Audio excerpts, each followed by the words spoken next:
শুভ সকাল বন্ধুরা, তোমরা কেমন আছো? আশা করছি তোমরা সবাই খুব খুব খুব ভালো আছো ও সুস্থ আছো। আর তোমাদের আশীর্বাদ আর ভালোবাসায় আমিও খুব সুস্থ আছি আর ভালো আছি। আর উত্তর 24 পরগনা জেলার ছোট্ট একটা গ্রাম থেকে আমি প্রীতি আবারও কিন্তু চলে আসলাম নতুন একটা সকালে নতুন একটা ভিডিও নিয়ে। তো সকালবেলা ঘুম থেকে উঠে কিন্তু আমি দুষ্টুকে স্কুলে দিয়ে এসেছি, এসেই কিন্তু এই যে কাজকর্মগুলো শুরু করেছি। তাই এদিকের জানলাটা সবসময় খুলতে পারি না, আসলে পাশের বাড়ির কাজ হচ্ছে, তো ওরা কাজ করতে গেলে এমনভাবে কাজ করবে যে আমার ওই যে খাটের উপরে সেই সিমেন্ট, তারপরেও ওই সিমেন্ট বালি মিশিয়ে যে ওরা কাজ করে সেই সমস্ত সব খাটের মধ্যে এসে পড়বে।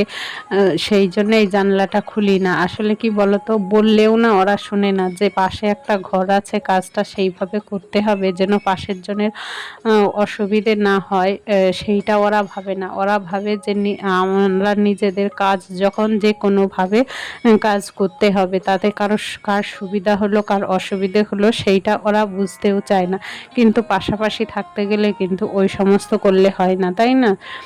তা সেই জন্যে আর অনেক কবার বলা হয়েছে, বলা হলেও ওরা যখনই কাজ করে সে তখনই ঠিক এই একই রকম কাজ করে। সেই জন্যে ভাবলাম যে এদেরকে আর বলে হবে না, এরা কোনো কথা কানেই তোলে না, এরা কানে তোলার মতো মানুষই না, যে আমি আমার কাজ করব তাতে পাশের জনের কেন অসুবিধে হবে, তাই না? আমরা যেটা ভাবি যে আমার কাজ করতে গিয়ে যেন আর পাশে যারা আছে তাদের জন্য কোনো অসুবিধে ভোগ করতে না হয়, সেই দিকে খেয়াল রেখে কিন্তু কাজ করার চেষ্টা করি। আর ওরা সেই সমস্ত না, ওদের কথা হচ্ছে যে পাশের জনের যা হয় হোক, আমার কাজ করার কথা, আমি কাজ করে যাব। আজকে কাজ হয়তো হবে না, কেননা এখন 8টা বেজে গেছে। সেই জন্য কিন্তু আমি ওই যে জানলাটা খুললাম, খুলে এই জানলাটার ওই যে স্ল্যাবটা মানে হ্যাঁ স্ল্যাবেই তো বলে, সেইটা না প্রচণ্ড সেই সিমেন্টগুলা দিয়ে ভর্তি হয়ে আছে, সিমেন্ট বালি সমস্ত কিছু দিয়ে ভর্তি হয়ে গেছে, নোংরা হয়ে গেছে। জানলাটা খুলে দেখি তা সেইটা কিন্তু ঝাড়ু দিয়ে আমি আগে পরিষ্কার করে নিলাম, পরে যখন ঘর মুছবো তখন কিন্তু ওইটা আমি মুছে নেব। মুছে নিলেও কি বলতো, ওইগুলো যেহেতু এসে পড়েছে, ওই যে সিমেন্ট বালির মশলা মাখানো সেইগুলো এসে পড়েছে, তো ওইগুলোর একদম কামড় মেরে ধরেছে, সেইগুলো উঠবে কিনা জানি না। কিন্তু ওদের যদি হতো তাহলে কিন্তু এইটা করা যেত না। সেই দিক থেকে ওরা আবার সতর্ক আছে, ওদেরকেও অসুবিধে ভোগ করতে কারোর জন্যে ওরা অসুবিধে ভোগ করবে না, কিন্তু পাশের জনের অসুবিধে করার জন্য ওরা একদম এক্সপার্ট বলতে পারো। তা যাই হোক, কথায় কথা বাড়ে, সেই জন্যে আর ওদেরকে কিছু না বলে নিজেরাই কিন্তু ওইটা জানালাটা বন্ধ রেখেই একটু বন্ধ রাখার চেষ্টা করি। ওই ঘরের বিছানাটাও কিন্তু তুলে নিয়েছে, তুলে নিয়ে দেখো এই ঘরে এসেছি। তা হয়তো তোমরা ভাবলে যে আগে একটা কুর্তি পরেছিল, এখন কেন আবার এই নাইটিটা পরা? আসলে কুর্তিটা পরে যখন কাজ করছিলাম না, তখন প্রচণ্ড গরম লাগছিল, তা ভাবলাম দুষ্টুকেও যখন আনতে যাব তখন আবার কুর্তিটা পরে নেব, এখন নাইটিটাই পরি। তা এই দেখো নাইটিটা পরে কিন্তু এই ঘরের বিছানাটা আমি তুলে নিলাম, নিয়ে আবার এই ঘরটাও কিন্তু ঝাড় দিয়ে নিচ্ছি। আর ওই ঘরের বিছানা তোলা হয়ে গেছে, ঘর কিন্তু ঝাড় দিয়েছিলাম সকালবেলায়, এই ঘরটা ঝাড় দেওয়া বাকি ছিল, মানে সময় হয়নি বলে এই ঘরটা তখন ঝাড় দিতে পারিনি। তাই স্কুল থেকে এসে ওই ঘরের বিছানাটা আগে তুলে নিলাম, নিয়ে এই ঘরের বিছানা তুলে আবার ঘরটা ঝাড় দিয়ে নিচ্ছে। তা ঘরটা ঝাড় দিয়ে কিন্তু ঘরটা মুছবো। তা চলো আমি আমার কাজগুলো করি, করে আবার দুষ্টুকে স্কুল থেকে আনতে যেতে হবে, স্কুল থেকে এনে তারপরে কিন্তু আজকে আবার আমাকে বাজারে যেতে হবে। আর আজকে দুষ্টু কিন্তু আবারও সেই আগের দিনের মতো 9টা 15-য় ছুটি, মানে তাড়াতাড়ি ছুটি হবে। অন্যদিন 9টা 55-য় ছুটি হয়, সেইখানে 9টা 15-য় ছুটি। তা যেহেতু আর তাড়াতাড়ি ছুটি, আমাকেও কিন্তু তাড়াতাড়ি বেরোতে হবে। আবার তার মধ্যে কিন্তু সংসারের যতটা কাজকর্ম করতে পারি সেইটা কিন্তু করে রেখেই যেতে হবে। তা দেখো রান্নাঘরটা ঝাড় দিয়ে আমি কিন্তু ঘরটা মুছতে চলে এসেছি। তার আগে কিন্তু ওই যে খাবারের টেবিলটা দেখছো সেইটা কিন্তু আমি মুছে নিয়েছি, যেহেতু সকালবেলার চা খাওয়া হয়েছিল। আর গ্যাসটাও কিন্তু একটু মুছে রেখেছি। সকালবেলায় চা খাওয়ার আগেই কিন্তু গ্যাসটা একটু মুছেছিলাম। মুছে দেখো ঘরটার ঝাড় দিয়ে এখন এসেছে মুছতে। আসলে এই ঘরের কাজটা যদি কমপ্লিট থাকে তাহলে ওই ঘরের কাজটা আবার পরে এসে করতে হবে। দুটো ঘরের কাজ একসঙ্গে করতে গেলে করা হবে না, করতে পারবো না, সময়ে হবে না। সেই জন্যে ভাবলাম যে যতটুকু সংসারের কাজকর্ম করে গুছিয়ে রেখে যাওয়া যায় ততটাই ভালো। চলো তোমরা ভিডিওটা দেখতে থাকো।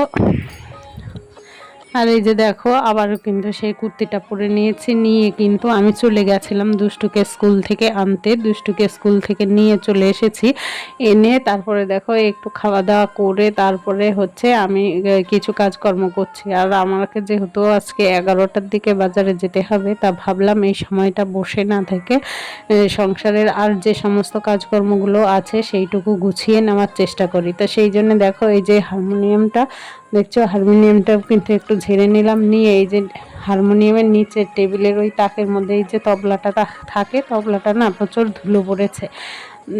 তা সেই জন্যই দেখো তবলাটাও কিন্তু ঝেড়ে পরিষ্কার করে নিলাম। নিয়ে এখন ওই যে হারমোনিয়ামটা কিন্তু আবার ঢেকে রাখলাম।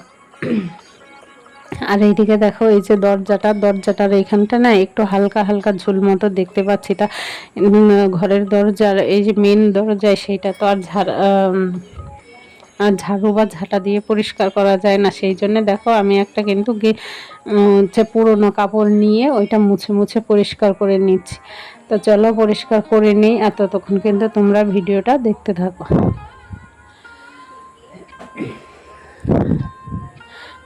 তা দেখো পরিষ্কার করে নিয়ে এই যে বোর্ডে আবার হচ্ছে চার্জারটা ছিল, চার্জারটাও নিয়ে গুছিয়ে রাখবো। আর এই যে বোর্ডটা কিন্তু যেহেতু সব সময় এখানে আমাদের হাত পড়ে, সেই জন্য এটাও কিন্তু একটু মুছে নেওয়ার চেষ্টা করছি। আর যেহেতু মুছামুছির কাজগুলো করছি সেই জন্য দেখো হালকা করে কিন্তু খাটটাও মুছে নিলাম। নিয়ে তারপরে এসেছে আবার ঘরটা মুছতে, যেহেতু ঝেড়েছি মুছেছি একটু ধুলোবালি হয়েছে, সেই জন্য দেখো খাটটা কিন্তু এবার চলে এসেছি ঘরটা ঝাড় দিতে। ঘরটা ঝাড় দেবো, দিয়ে তারপরে কিন্তু মুছবো।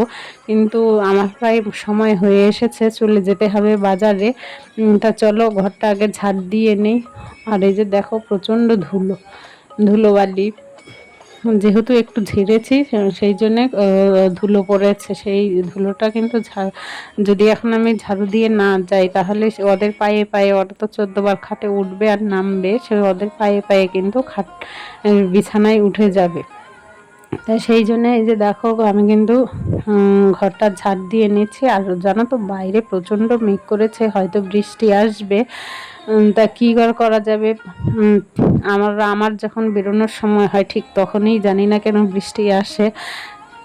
তা দেখো বলতে বলতে কিন্তু ওইদিকে আবার বৃষ্টি চলেও এসেছে। দেখো যেন মুষলধারে বৃষ্টি হচ্ছে।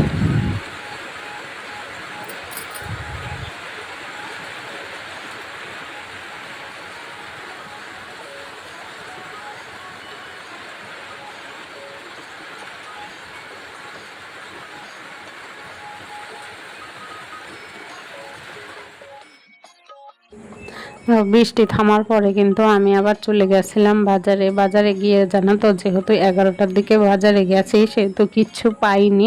তা ভাবলাম কিছু, কালকেও বাজার করিনি, মানে সয়াবিন রান্না করেছিলাম, সেই সময় সয়াবিন খাওয়া হয়েছিল, আজকে তো কেউ খাবে না।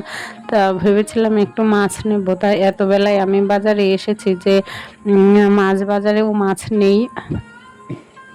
আর সব রকম মাছ তো আমাদের বাড়িতে খায় না, যে কোনো মাছ নিয়ে আসলেই খায় না। তা সেই জন্য আর কি করবো, তো এখন আজকে কি দিয়ে খাওয়া দাওয়া হবে সেইটা ভেবে নিয়ে এসেছিলাম একটু মাংস।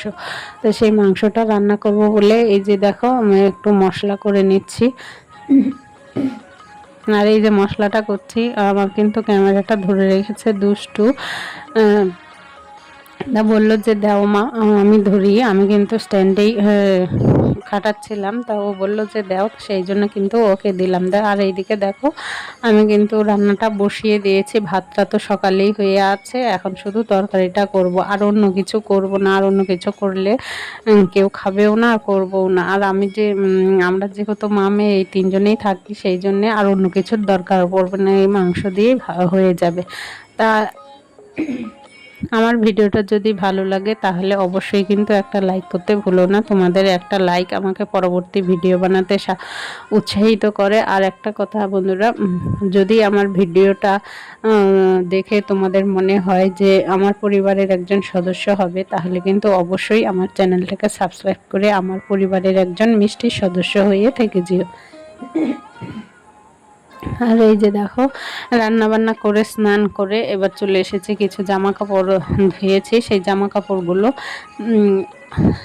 মেলতে। তা চলো জামা কাপড়গুলো মেলে নেই। আর ওই যে বৃষ্টি হয়েছিল, বৃষ্টি হওয়ার পরেও কিন্তু আবার প্রচণ্ড রোদ উঠেছে। তা ভাবলাম যে রোদ যেহেতু উঠেছে, আর সকালবেলা এই যে কুর্তি টুর্তি পরে গেছিলাম, তারপরে এই যে নাইটি, সেইগুলো কিন্তু কুর্তিটা একটু ঘেমে, যেহেতু বৃষ্টি হলেও কিন্তু প্রচণ্ড গরম, ঘেমে গেছে, সেই জন্যে ওই কুর্তিটাও কিন্তু একটু স্নান করার সময় হালকা সার্ফ দিয়ে কেচে দিলাম, দিয়ে মেলে দিচ্ছি। অন্য সময় কিন্তু বারান্দাতেই মেলি। আর এখন যেহেতু বর্ষার সময় একটু বাইরে দেওয়ার চেষ্টা করি, তাহলে একটু রোদ একটু বৃষ্টি, তো কখনো বৃষ্টি নামে কখনো রোদ ওঠে, যখন রোদ ওঠে তখন কিন্তু অনেকটাই শুকিয়ে যায়। ধরো পুরোপুরি না শুকলেও যদি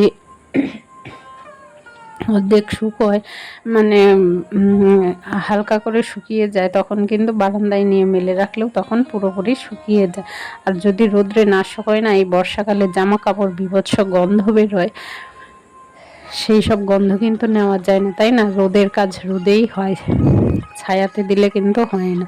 তা যাই হোক, দেখো দুপুরবেলা খাওয়া দাওয়া করে এখন সন্ধেবেলায় বুঝতেই পারছো রান্নাঘরে চলে এসেছি, এই যে চা করছি, চা খাবো। তা চলো চা করে নেই। এই যে দেখো চাটা কিন্তু হয়ে গেছে, তো এবার চাটা নিয়ে চলে যাব ওই ঘরে বসে ওদের সঙ্গে বসেই চাটা খাবো, খেয়ে ওদের পড়তে বসাবো। আজকের মতো ভিডিওটা এখানেই শেষ করছি। Tata bye.